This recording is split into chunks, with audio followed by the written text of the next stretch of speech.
Buenos días, bienvenidos a la Escuela de Discipulado. Nuevamente otra emisión.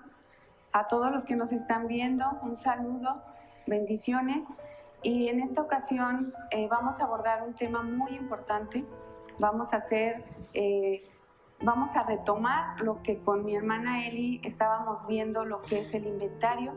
Pero antes quisiera pedirles de su colaboración para que oremos cada uno en su corazón y de acuerdo a lo que Dios les disponga, por el hermano Eduardo Acevedo, que acaba de salir de terapia intensiva, para que el Señor le siga bendiciendo, lo restaure y lo mejore en su salud física.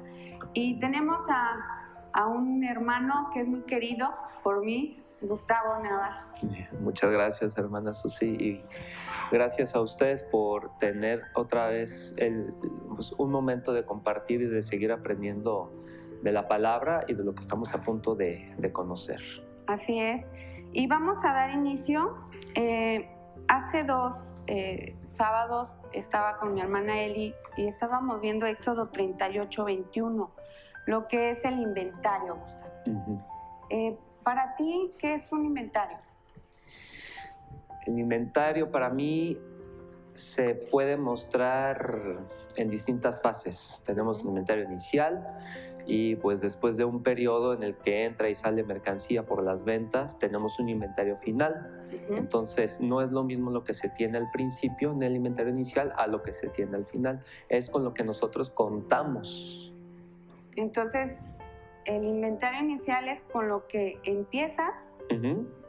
Y el final es con lo que terminaríamos. Exactamente. No se sabe, si estamos en el inventario inicial, no se sabe si lo que vamos a tener al final va a ser más o va a ser menos de lo que teníamos al principio. Ok, yo tengo una definición del área de contabilidad, lo que es un inventario, uh-huh. Y dice que es la relación ordenada, detallada y valorada del conjunto de bienes, uh-huh. O pertenencias que constituyen el patrimonio de una persona, comunidad o empresa en un momento específico. Uh-huh. Uh-huh. Y tiene una función el inventario. ¿Cuál sería para ti la función de un inventario? Bueno, bien dijiste que una propiedad del inventario es que es patrimonio tuyo. Uh-huh. Entonces, la función del inventario sería que de esos bienes que tú tienes, compartas proporciones de ese inventario para esperar tener alguna utilidad. O sea, con el patrimonio que tú tienes como inventario, ¿sí? Tú lo quieres proporcionar hacia tus compradores, por ejemplo. Entonces, se quedan ya con parte de tus bienes, pues bueno, tú los das. Entonces, tú a cambio, pues esperas la utilidad. Es para lo que sería la función principal del inventario. O sea, tenemos los bienes para que podamos destinarlos a las demás personas. Ok. Es como una función de equilibrio, de saber y mantener en equilibrio, por ejemplo, lo que tienes, lo que estás usando y lo que vas a dejar de usar. Bueno, es que si estamos hablando de una empresa alimentaria, es el recurso principal, la mercancía que uno tiene, es la razón por la cual funciona esa empresa. Si no vende su inventario, entonces no va a tener utilidad. Okay. Entonces, esa es la función del inventario. Se encarga, uh-huh. Nosotros como empresarios nos encargamos de tener inventario para poder destinarlo a las personas que quieren ese producto. Ese inventario se traduce ya, se convierte ya en un producto para el cliente. Uh-huh. Uh-huh. Estamos hablando del inventario, del todo el material que se usó para el templo del Señor, uh-huh. Que estaba constituido por atrio, lugar santo y lugar santísimo. Estamos hablando de que se mandó a hacer de acuerdo a lo que pedía el Señor, con especificaciones en medidas, en materiales, en colores, cómo tenía que estar formado. ¿Sí? Uh-huh. Ok. ¿Tú qué opinas del inventario espiritual? ¿Qué sería el inventario espiritual ya empatándolo con lo que es nuestra vida?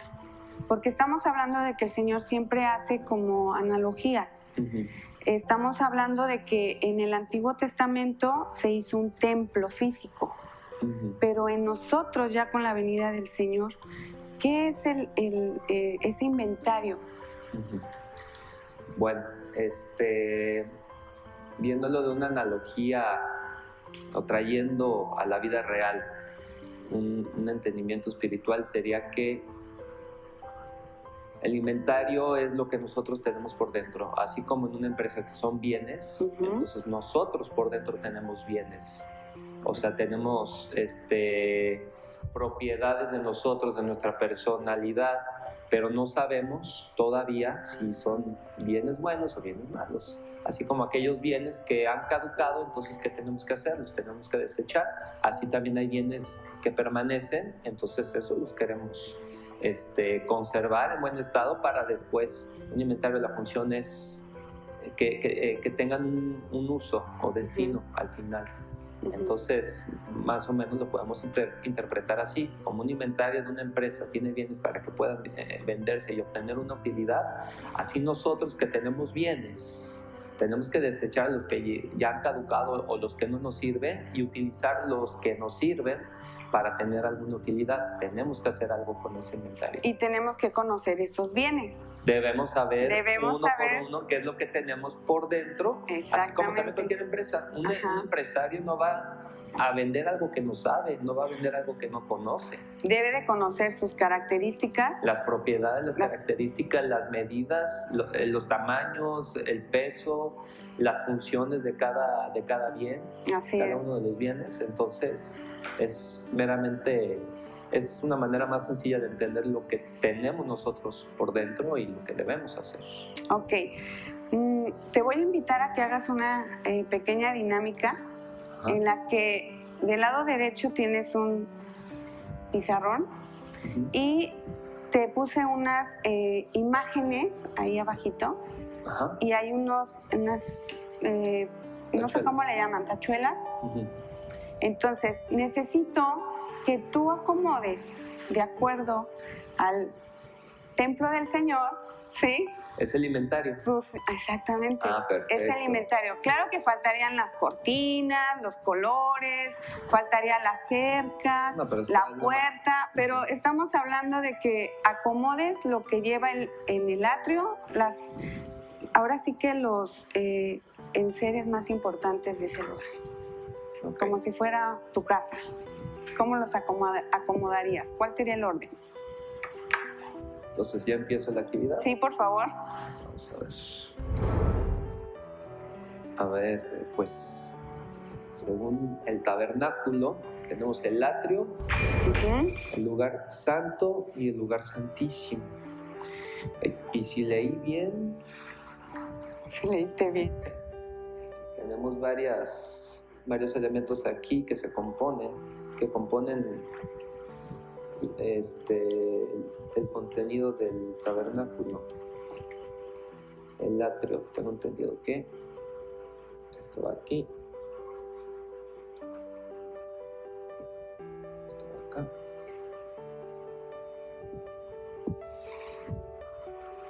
esta es la menora, va en el lugar santo, lo voy a poner a la mitad, casi llegando al lugar santísimo.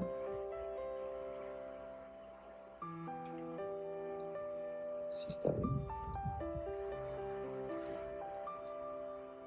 La fuente de bronce. Esto va acá. ¿Qué sería el lavacro? El lavacro, así es.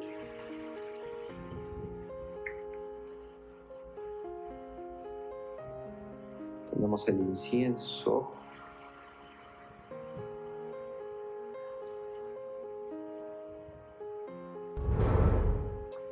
Lo interesante es que todo esto de la tienda no es fijo, es móvil. Por eso cada uno tiene más o menos una forma similar para poder levantar estos muebles, estos objetos y llevarlo al siguiente destino que Dios le pidió a Moisés. ¿Y qué pasaba cuando no cumplían con alguno de los requisitos? las consecuencias eran severas. Los levitas tenían que cumplir con todas estas especificaciones. Era pecado para Dios si es que no se cumplía. Listo. Muy bien. ¿Nos puedes decir cómo los acomodaste o por qué los acomodaste? Sí, tengo entendido que en el tabernáculo, la tienda, tiene varias áreas, ¿verdad? Entonces, en cada área pues tiene también una función. Entonces, el inventario, si lo vemos así, es todo lo que se compone dentro y fuera también dentro de la tienda. Entonces, en el área del atrio tengo entendido que es ahí donde se sacrificaba a los animales para el perdón de pecados, donde se lavaba el sacerdote, ¿verdad? Sí. Y ese es el área, en la primera área. Ahora, dentro de la tienda está la menora. En el lugar santo. En el lugar santo, exactamente. Todavía no llegamos al lugar santísimo. En el lugar santo tenemos la menora, tenemos el pan, donde se sirve el pan, la mesa de la proposición, y tenemos también el altar del incienso. Exactamente. Era en donde el sacerdote se acercaba para pedir en oración a Dios por la redención, por nuestros pecados. Pero y el lugar santísimo, que es el lugar más importante del tabernáculo, está el arca del pacto, y dentro del arca se guardaban los 3 elementos que eran las tablas de los 10 mandamientos. Era la vara de Aarón y el maná escondido. Así es. Gustavo, recordemos que hoy en día cada uno de esos elementos ya no se usan. Ya no vamos y sacrificamos un animal, y ahora es nuestra propia carne en conjunto con todos los elementos que hay ahí, ¿sí? Como una ordenanza para nosotras, para nuestra vida. Eso, cada una de las funciones de cada elemento que estaban ahí se vieron en clases anteriores. Pero, ¿qué te parece si vamos a Filipenses 3, del 7 al 11? Y comenzamos a leer porque Pablo nos habla de algo muy importante. Nos habla de lo material. ¿Sí? Si me permites leer, Susana. La versión Reina Valera, Filipenses 3, del 7 a 11, ¿verdad? Dice así: pero cuantas cosas eran para mí ganancia, las he estimado como pérdida por amor de Cristo. Y ciertamente aún estimo todas las cosas como pérdida por la excelencia del conocimiento de Cristo Jesús, mi Señor, por amor del cual lo he perdido todo, y lo tengo por basura para ganar a Cristo, y ser hallado en Él, no teniendo mi propia justicia que es por la ley, sino la que es por la fe de Cristo, la justicia que es de Dios por la fe, a fin de conocerle y el poder de su resurrección y la participación de sus padecimientos, llegando a ser semejante a Él en su muerte, si en alguna manera llegase a la resurrección entre los muertos. Amén. Habla Pablo de que le estorbaban ciertas cosas. A ti, Gustavo, ¿qué te puede estorbar para tener una buena relación con Dios? ¿Qué te podría estorbar? Meramente crecimos en una sociedad muy materialista, y no me refiero solamente aquí en México, sino en todo el mundo. Todos estamos acostumbrados a que se nos enseñe que lo que tenemos que hacer aquí, o la razón por la cual estamos aquí, es para ser feliz. Pero defíneme tú el concepto de feliz para una persona. Es muy variado para muchos, pero algo en común que tienen es que feliz es tener cosas materiales, o no tanto lo material, no solamente lo material, sino también lo que es vanidad, el que tengan reconocimiento, el que por orgullo quieren que otras personas los admiren, los reconozcan, los feliciten por lo que hacen. Los padres hoy en día les enseñan a sus hijos: oye, mira, quiero que te esfuerces para que consigas todo lo que tú quieras, no importa cómo lo hagas, porque la felicidad es que tú tengas mucho. ¿Cómo qué? Quiero que tengas una casa grande, quiero que tengas dinero, quiero que tengas un buen trabajo, quiero que seas el mejor de todos, como si toda la vida fuera una competencia entre personas para saber quién tiene más y también saber quién tiene menos. Entonces, la felicidad así es como yo lo puedo interpretar, porque hay muchas personas que así se emocionan demasiado por las cosas materiales, pero no ven lo que es realmente importante. No hablo yo tanto de la felicidad, ya no quiero yo hablar más de la felicidad. De lo que realmente debemos entender es que el propósito del hombre por estar aquí es que debe alegrarse, pero no teniendo las cosas materiales. Es distinto. Alegrarse es la constante participación en la voluntad de Dios, si es que tú rompes con esa barrera de la felicidad que tanto nos han pintado. Pero fíjate que hay dos diferencias o diferentes felicidades, como yo lo veo. Cuando uno ya está en el Señor y entra como un gozo, ¿no? Porque estás caminando en esa línea con Él, ¿sí? Pero está la otra alegría o felicidad, que es el materialismo. Y me llega una frase que es muy mencionada a los niños, a los jóvenes, que les dicen: tienes que prepararte o tienes que seguir estudiando para que llegues a ser alguien. No sé si tú alguna vez la escuchaste. Sí, ese alguien es que alguien que sea reconocido por muchas personas. Exactamente. Para que lo puedan aprobar o para que esa persona se sienta aceptada o aprobada, pero sigue siendo lo mismo, es vanidad.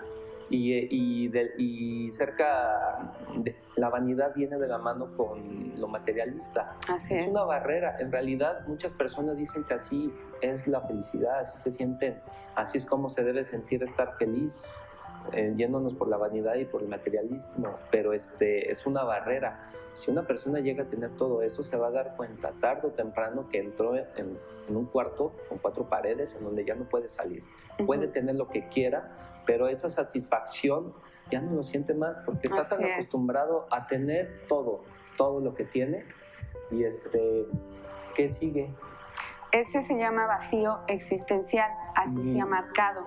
Que nada, así le pongas el mejor carro, todos los millones que tengas, la mejor casa, el mayor título que te puedas conseguir, nada lo va a llenar. Ese vacío está con un propósito, pero ese no es de la tierra, es del Señor.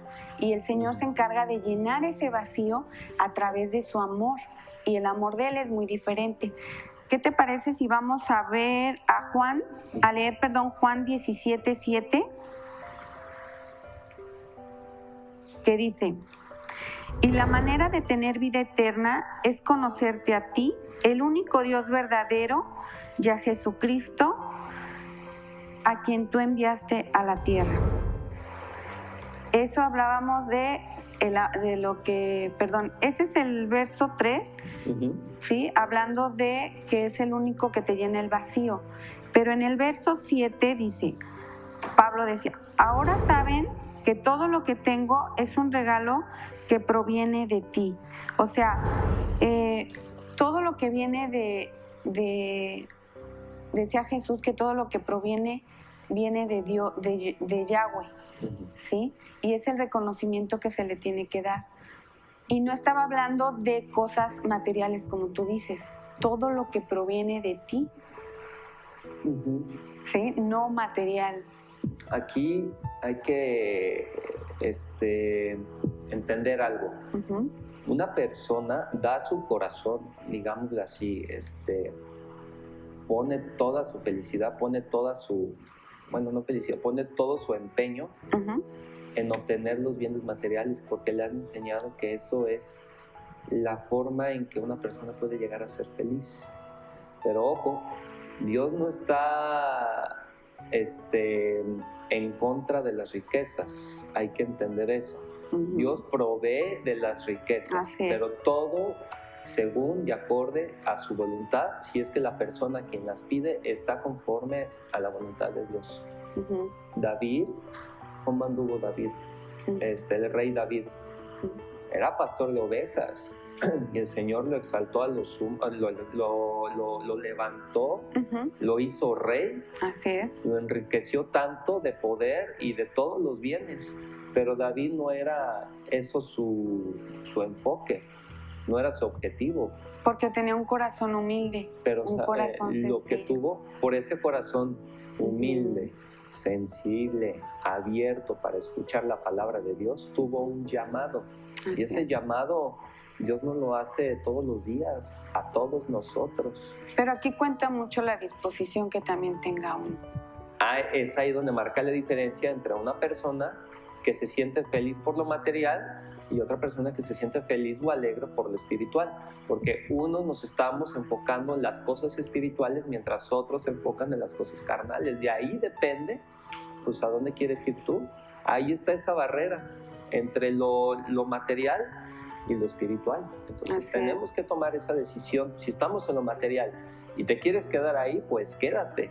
Pero si ya conociste al Señor y te estás dando cuenta que lo material no puede satisfacerte, aunque tengas todo, entonces ya debes tomar la decisión para pasar esa barrera del material, porque en realidad muchas personas se aferran, tienen miedo de brincarse, porque están en su zona de confort, lo tienen todo. Entonces es una decisión muy importante en sus vidas y de seguro no es nada fácil, pero si ya tienen el llamado, entonces ¿qué más les resta por hacer? Dar el paso, porque no te puedes quedar en medio tampoco. No, eso es lo estar aborrece tibio. el Entonces, Señor. Sí, es peor que te quedes tibio a que estés frío o caliente, ¿verdad? Exactamente. Lo dice en Apocalipsis. Así y muchas personas están en esa posición. No, mejor voy a agarrar un poquito de la palabra, pero no voy a desprenderme de mis bienes porque así puedo actuar mejor. O sea, me funciona para mí, pero no le funciona a Dios en tu vida. Entonces, lo acomodan o acomodamos la palabra de acuerdo a nuestra conveniencia. Exactamente. De acuerdo a la situación en la que estamos viviendo, es como nosotros acomodamos todo. Si estamos en una situación de enfermedad, ahí sí hasta te humillas. Pero cuando estás bien, que hay bendición y que te está dando materialmente y cubriendo tus necesidades, te olvidas. Exactamente. Te olvidas, ¿no? Mira, vamos a ver la diferencia entre un inventario inicial, uno medio y uno final, de acuerdo a la palabra. ¿Te parece? Vamos a leer 2 de Corintios 5:17, que ese sería el inventario inicial.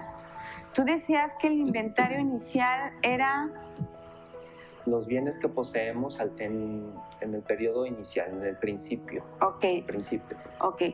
Y si lees lo que...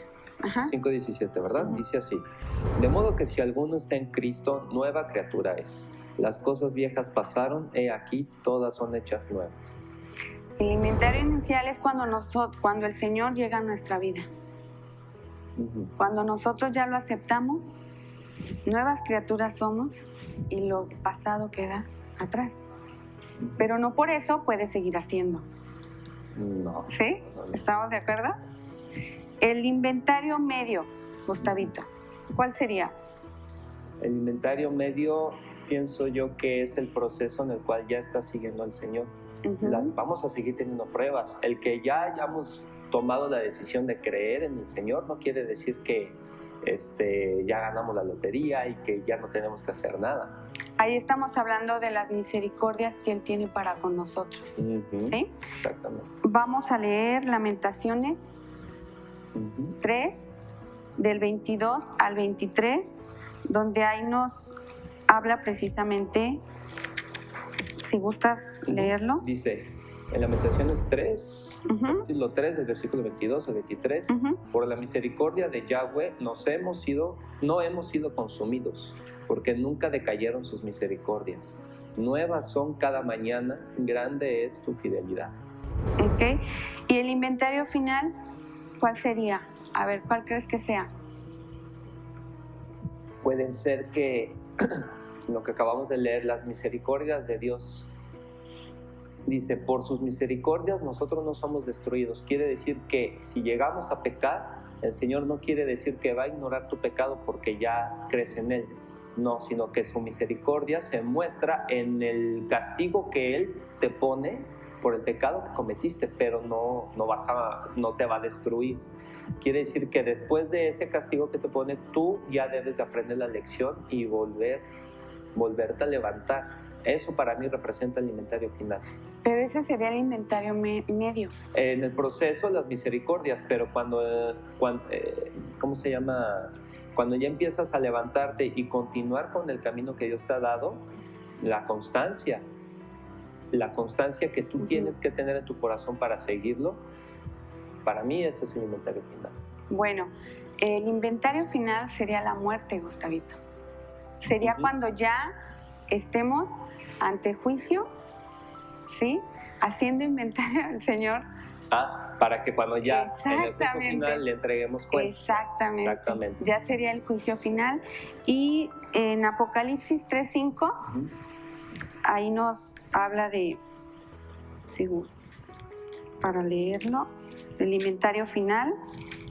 Dice, el que venciere será vestido de vestiduras blancas, y no borraré su nombre del libro de la vida, y confesaré su nombre delante de mi Padre y delante de sus ángeles.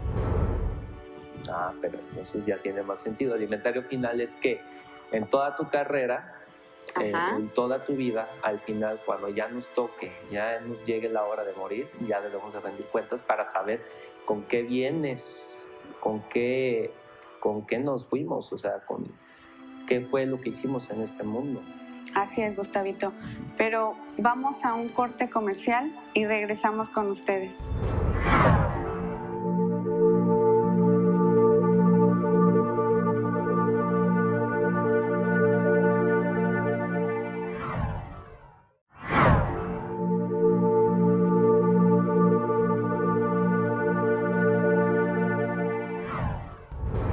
Y continuamos con el inventario del tabernáculo. Y pues creo que hubo un constructor, un arquitecto que tuvo que haber hecho todo lo que el Señor pedía, ponerlo a la medida, el color, el material, ¿no? ¿Tú sabes quién fue? Sí, lo habíamos comentado en programas anteriores, en la construcción del tabernáculo, quien tuvo el llamado fue Bezaleel, y su colaborador había otro llamado Aholiab. Ellos dos más que nada, pero Bezaleel tenía el llamado de construir todo específicamente como Dios le ordenó a Moisés decirle a Bezaleel. En Éxodo 31, del 1 al 5, habla de las características y del llamado. ¿Te gustaría leerlo? Del 1 al 5 dice, habló Yahweh a Moisés diciendo, mira, yo he llamado por nombre a Bezaleel, hijo de Uri, hijo de Ur, de la tribu de Judá, y lo he llenado del Espíritu de Dios en sabiduría y en inteligencia, en ciencia y en todo arte, para inventar diseños, para trabajar en oro, en plata y en bronce, y en artificio de piedras para engastarlas y en artificio de madera, para trabajar en toda clase de labor. Vamos, chicos, a la imagen una por favor. Aquí estamos viendo que el Señor pide características especiales. Yo en esta versión dice que busca y dio a Bezaleel sabiduría, capacidad y destreza en toda clase de artes manuales y oficios.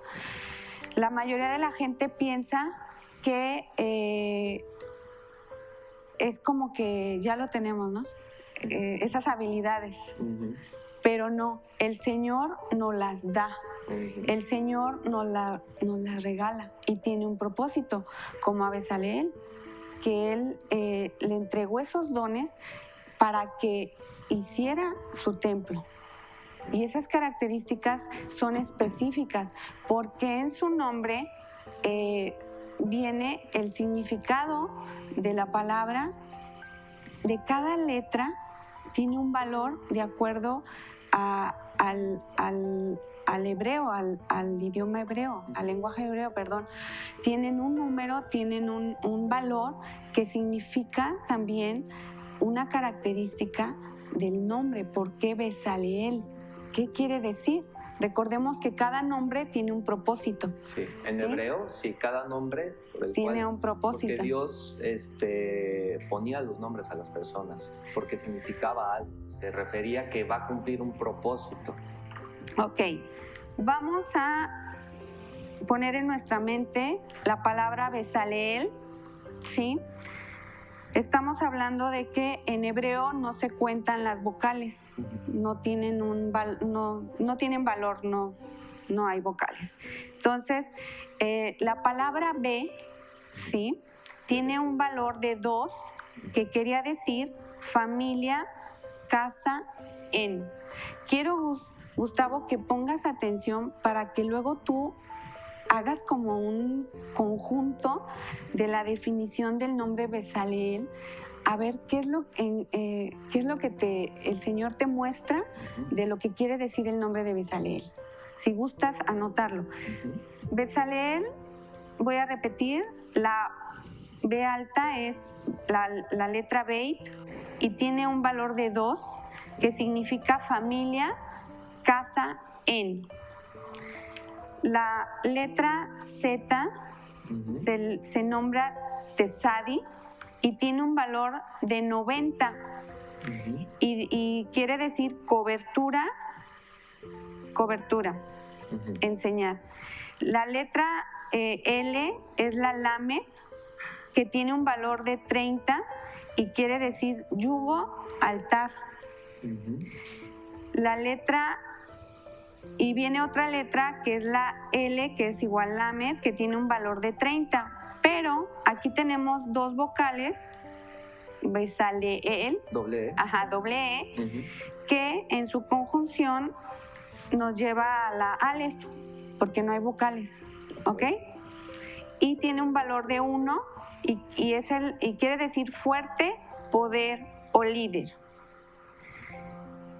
Si tú lees cada significado de letra, ¿qué será el significado o el mensaje de Bezaleel? Bueno, pues tenemos de palabras clave familia, casa, enseñanza, cobertura, yugo, altar, fuerte, poder y poder.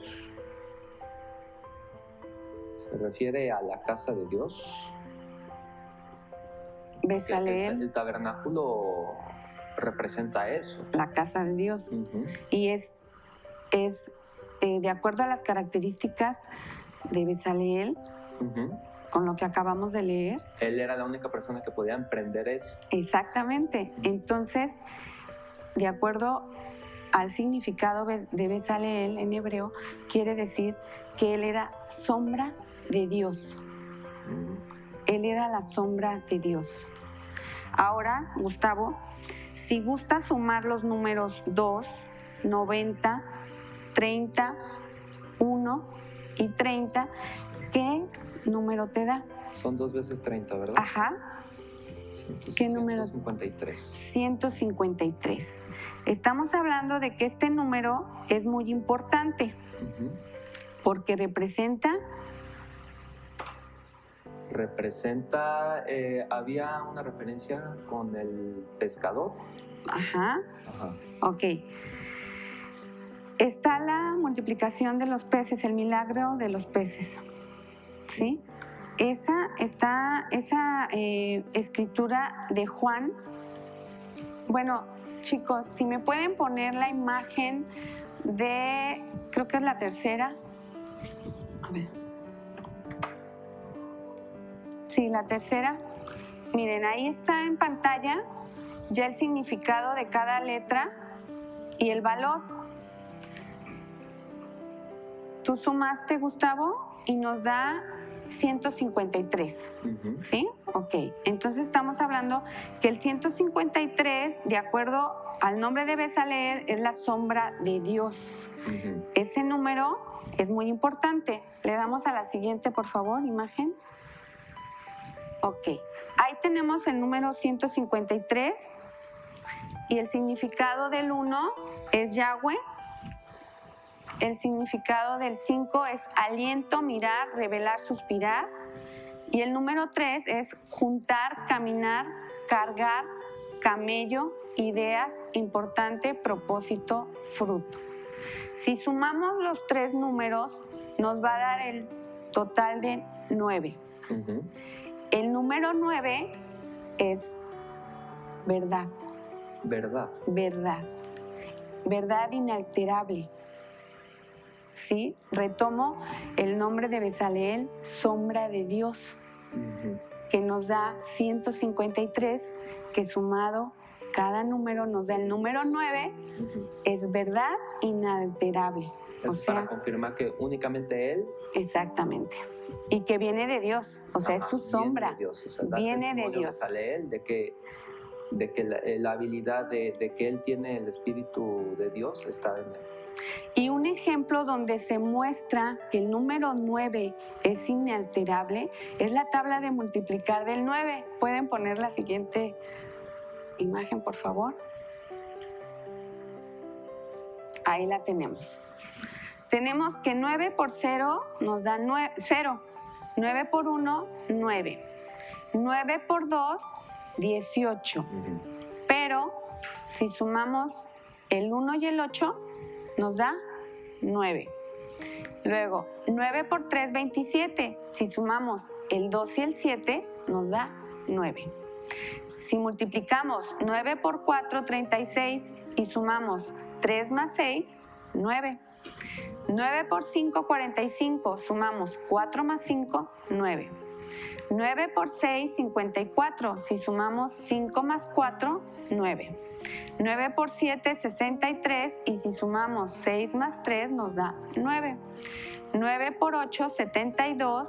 Si sumamos 7 más 2, nos da 9. 9 por 9, 81. Y si sumamos 8 más 1, nos da 9. Y 9 por 10, 90, que nos da 9. Y si le seguimos, ¿sí?, nos va a dar, por ejemplo, 12 por 9 es igual a 108. Si sumamos 1 más 0 más 8 son 9.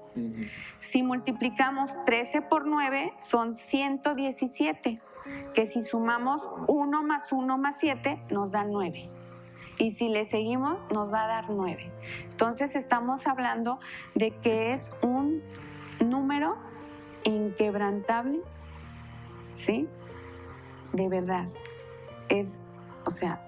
Ahí se manifiesta el poder del Señor, en el 9, en el número 153. De ahí deriva todo. ¿Sí estás checando? Ok. Nos vamos a ir a la siguiente imagen, por favor.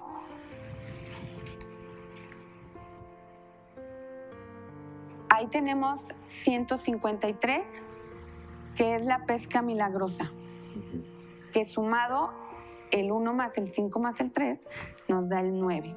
Si gustas, Gustavo, leer en Juan 1, 21, Juan 21,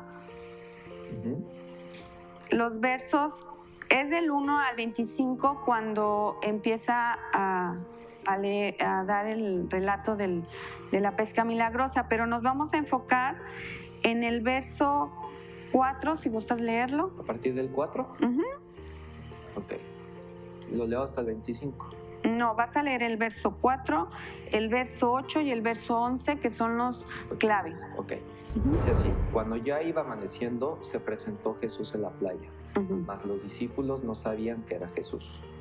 El verso 8 dice: y los otros discípulos vinieron con la barca, arrastrando la red de peces, pues no distaban de tierra, sino como 200 codos. Y el 11, ¿verdad? Subió Simón Pedro y sacó la red a tierra, llena de grandes peces, 153, y aun siendo tantos, la red no se rompió. Aquí menciona otra vez el número 153, exactamente el número de peces que sacó en la red. Ahora, no sé si te fijaste que mencionaba de 200 codos, ¿sí? Los 200 codos es la palabra reish y quiere decir cabeza de hombre. Recordemos que estaba ya Yeshua ahí, ¿sí?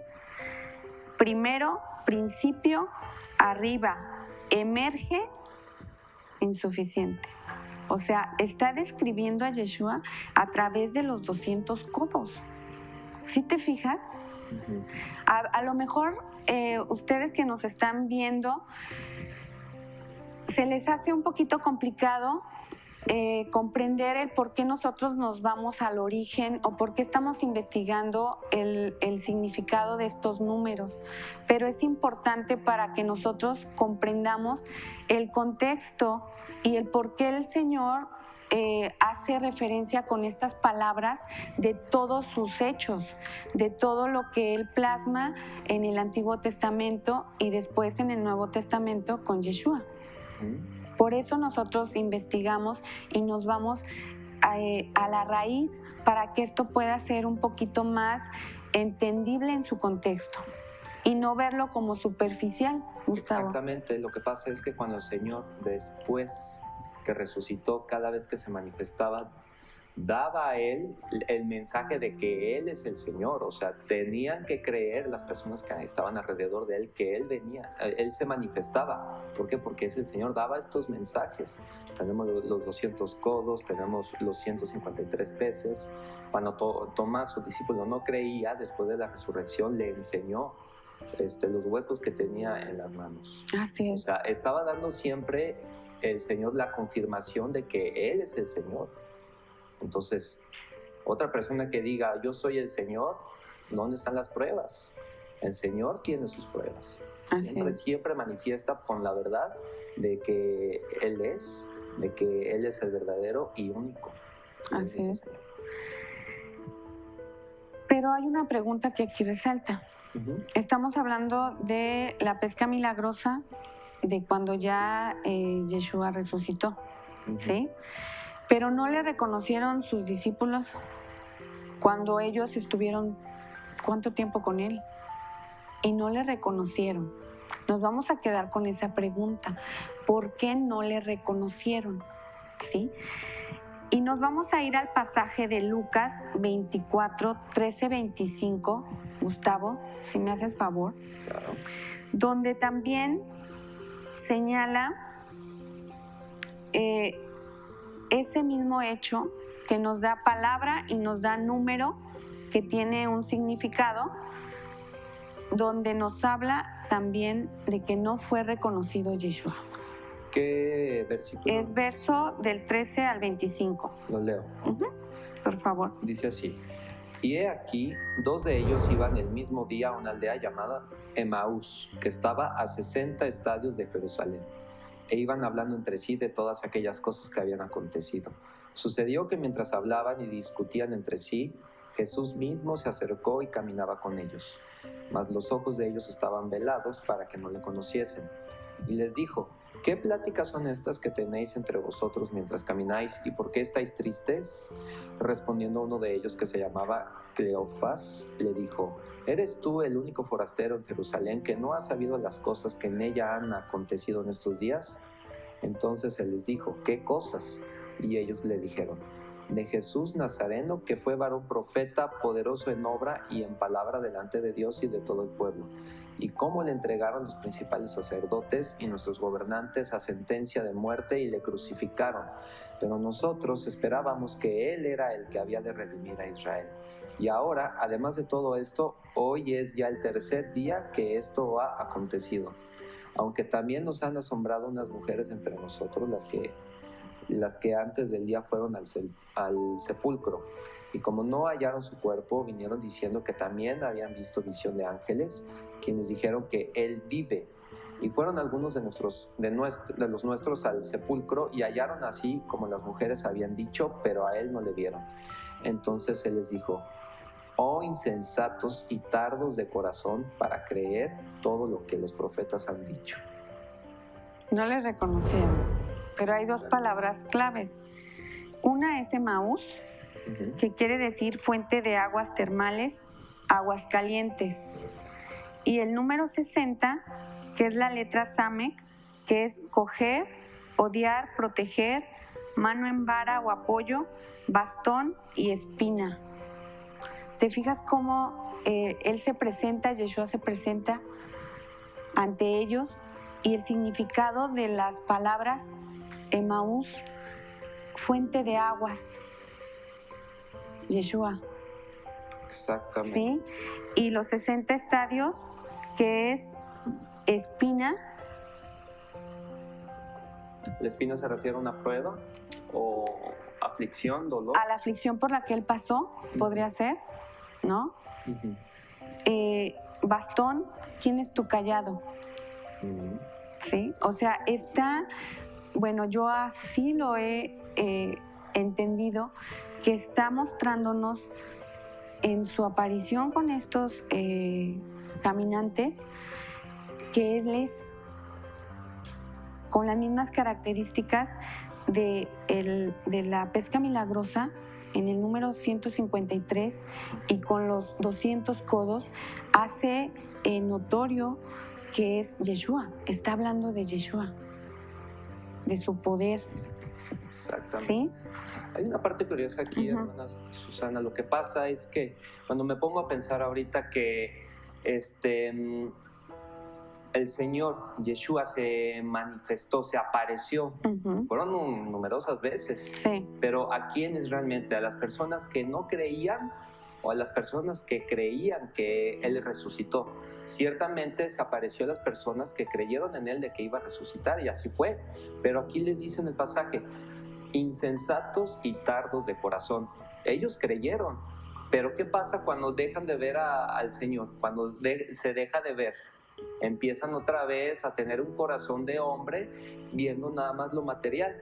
Entonces, lo que hace aquí el mundo es ponernos otra vez ese velo. Ellos estaban así, ciegos, porque andaban en su caminar otra vez, volvieron a acercarse a las cosas del mundo, pero ya habían conocido al Señor. Entonces, lo que tenemos que hacer ahí, y lo mismo aplicaba para Pedro.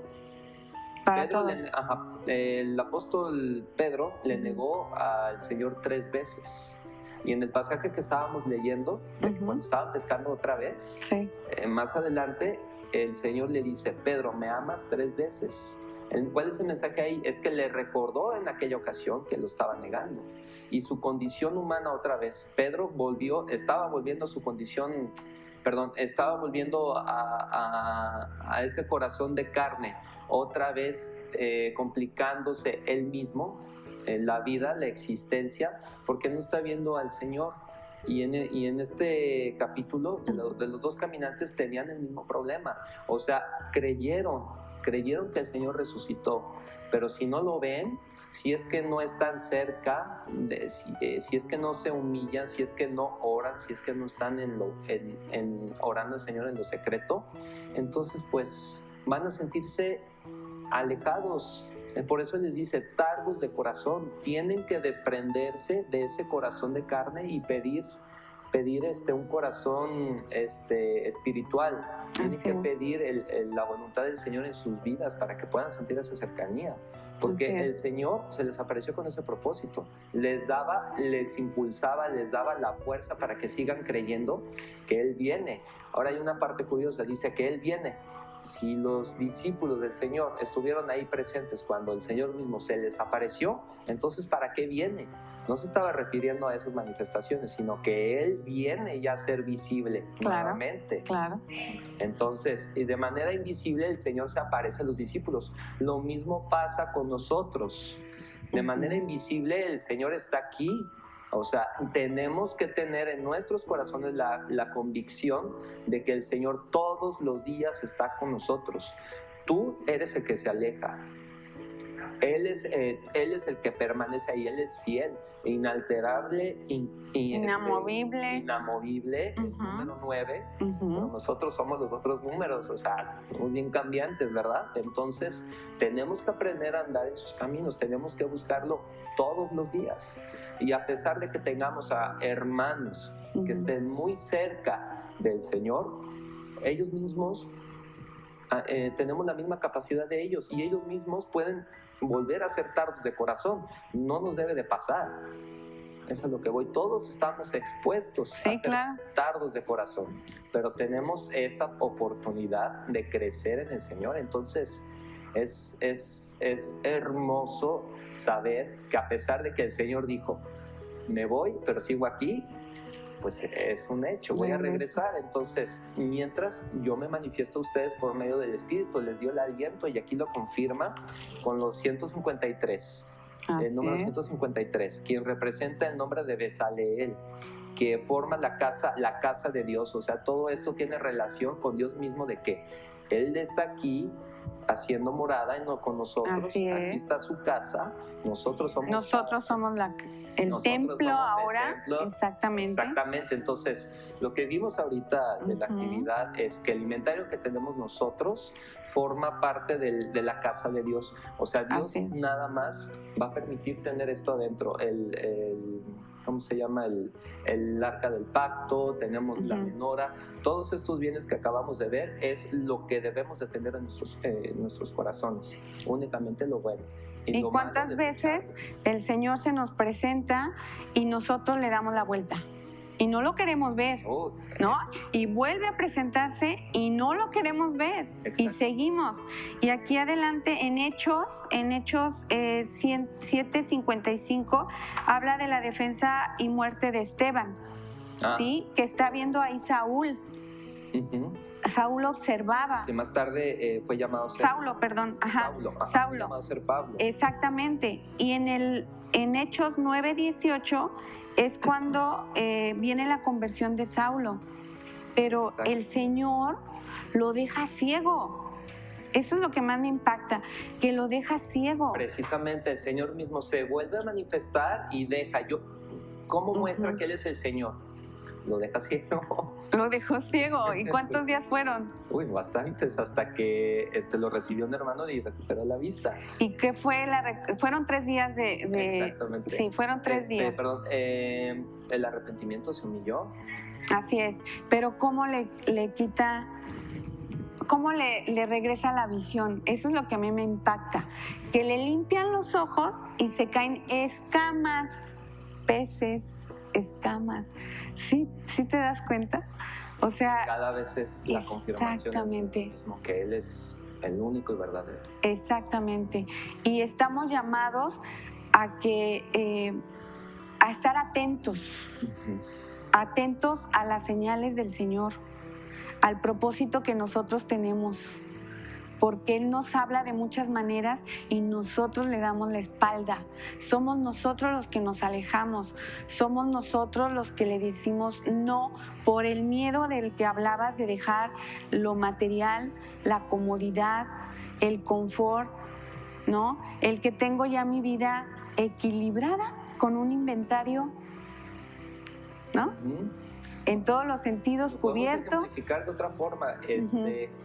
Hay muchas personas que leen tantas cosas. ¿Por qué? Porque quieren sacar una conclusión, a ver cuál mejor les sirve para su vida. Un poquito de aquí, un poquito de acá, un poquito de allá, y así me voy sintiendo bien. Y si veo que ya se está alterando ese orden y ya no tengo el mismo equilibrio que antes, entonces vuelvo a leer un poquito de aquí, un poquito de acá, un poquito de allá, y vuelvo a crear mi propia conclusión. Pero así se la van toda la vida y nunca van a estar estables. Entonces, eso es estar tibio. O sea, están queriendo mezclar los bienes materiales, su zona de confort, con lo que el Señor está pidiendo que renuncies. Así es. ¿Sale? Pero no hay que confundir. El Señor no está peleado con las riquezas. El Señor bendice a las personas a través de muchas cosas. Es un proceso por el que pasamos. Sí, el Señor nos libera de Faraón. En cierta forma nos limpia porque somos Faraón, nos empieza a limpiar, nos empieza a confrontar y nos va haciendo limpia. Cuando nosotros ya vemos a través de Él, es cuando Él nos bendice con lo que tú dices, Gustavo, que nos da ahora sí bienes materiales, pero que ya nuestra visión es diferente. Sí. Ya no es basada en ese confort de materialismo. No, nosotros no estamos buscando esa felicidad falsa. ¿Sí? Esa felicidad que todo el mundo ahorita lo tiene muy, muy concentrado. O sea, tenemos que quitar ese velo, tenemos que pasar de lo material a lo espiritual. Tenemos que entender eso. Pues Gustavo, muchísimas gracias por estar aquí en la Escuela de Discipulado. Se nos ha terminado el tiempo. Los invito para que la próxima semana estén en punto de las 9:30 con nosotros. Dios los bendiga. Shabbat shalom.